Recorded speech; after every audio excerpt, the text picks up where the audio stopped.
सरचार्ज्ड with divine love, लेखिका Sukhmani aunty Chandigarh, प्रकाशक uni star publishers.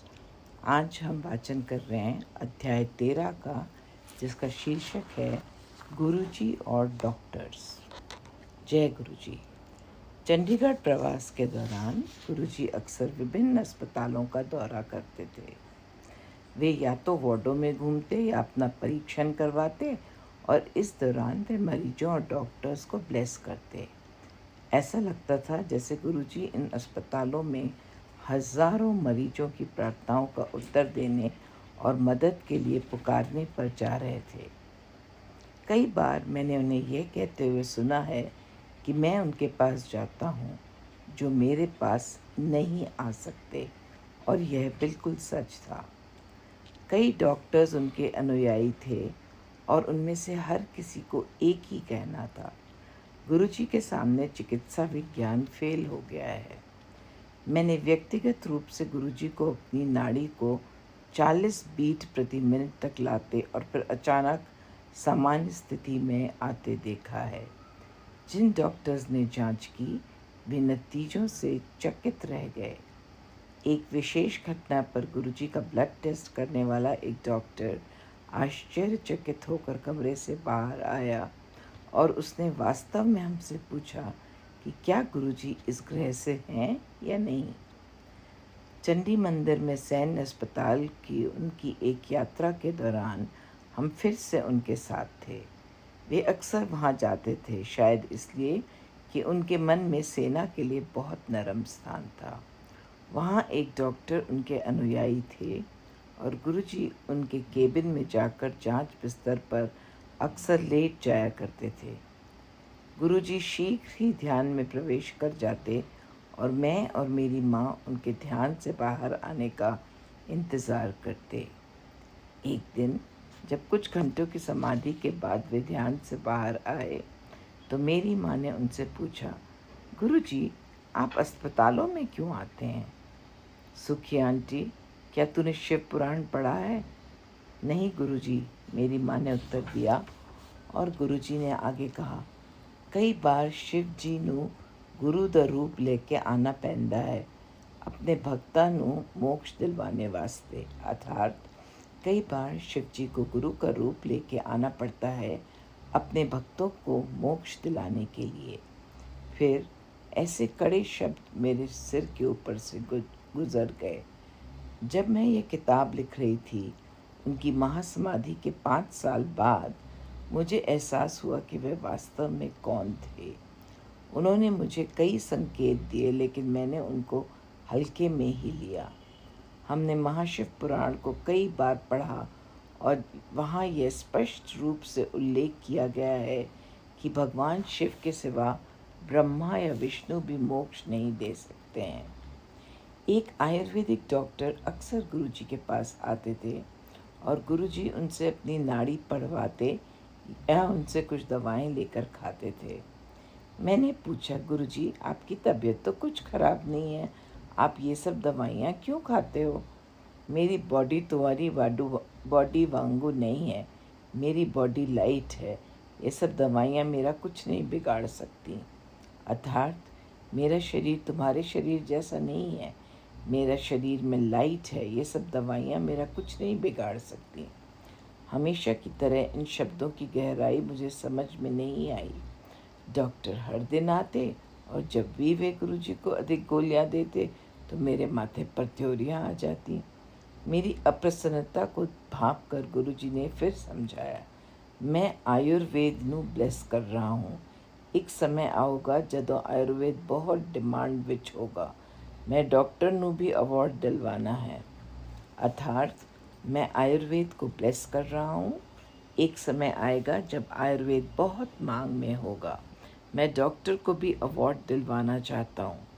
इस चर्चा के 1 सप्ताह से भी कम समय में उसी आयुर्वेदिक डॉक्टर ने पुरस्कार जीता। एक सुबह गुरुजी दांत निकलवाने के लिए एक दंत चिकित्सक के पास गए जो उनके अनुयायी थे। उन्होंने मेरी माँ को क्लिनिक में अपने साथ चलने के लिए बुलाया। वहाँ पहुँचने पर उन्होंने बताया कि हाँ, बिजली नहीं है। गुरुजी कुर्सी पर बैठ गए और डॉक्टर को दांत निकालने को कहा। गुरुजी, बिजली नहीं है, डॉक्टर ने समझाया। बस मशीन का प्लग ऑन कर दो और वो चालू हो जाएगी। मुझे बिजली की आवश्यकता नहीं है। डॉक्टर ने वैसा ही किया जैसा गुरुजी ने कहा था और निश्चित रूप से मशीन चालू हो गई। निष्कर्ष सफलतापूर्वक किया गया और गुरुजी को खाने के लिए दवाइयाँ दी गई। दोपहर में मैंने गुरुजी के लिए एक सूची बनाई जिसमें बताया गया कि किस समय कौन सी दवा खानी है। उन्होंने सूची पढ़ी और कहा, यह बहुत भ्रमित करने वाली है। मुझे अभी सारी दवाएं दे दो, चलो ये काम भी पूरा कर दें। गुरुजी, आप ये सब एक साथ नहीं खा सकते, मैंने कहा। क्या तुझे भी खानी है? तू भी एक खा ले, गुरुजी ने कहा। मैंने कहा, गुरुजी मैं ठीक हूँ। मैं हैरान रह गई जब उन्होंने सभी को लगभग 6-7 गोलियां को निगल लिया। अब मैं ठीक हूँ। उन्होंने मुझे एक प्यारी सी मुस्कान दी और कमरे के बाहर चले गए। सूची किसी काम की ना रही। एक सुबह गुरुजी ने हमें दिल्ली से फ़ोन किया और हमें तुरंत एक निश्चित आयुर्वेदिक चिकित्सक को उनके पास लाने को निर्देश दिया। गुरुजी, क्या वह आपके बारे में जानते हैं? मैंने पूछ लिया। नहीं, बस उन्हें बता कि तुम्हारे गुरु अस्वस्थ हैं और उन्हें अपनी जांच के लिए उनके पास ले जाना चाहते हैं। गुरुजी ने कहा, हमें उनका पता दिया गया और तुरंत जाने के लिए कहा गया। उनकी क्लिनिक में जब मैं इंतज़ार कर ही रही थी, मैंने देखा कि उनके पास हर जगह भगवान शिव की तस्वीरें थीं। मैं समझ गई कि वे शिव जी के भक्त हैं और गुरुजी शायद उन्हें आशीर्वाद देना चाहते होंगे। जैसा कि हमने उन्हें गुरुजी और उनके खराब स्वास्थ्य के बारे में बताया, उन्होंने हमें बताया कि उनके लिए दिल्ली की यात्रा करना असंभव होगा क्योंकि वे स्वयं बहुत अस्वस्थ थे। उनके पेट में दर्द हो रहा था और उनके टेस्ट चल रहे थे।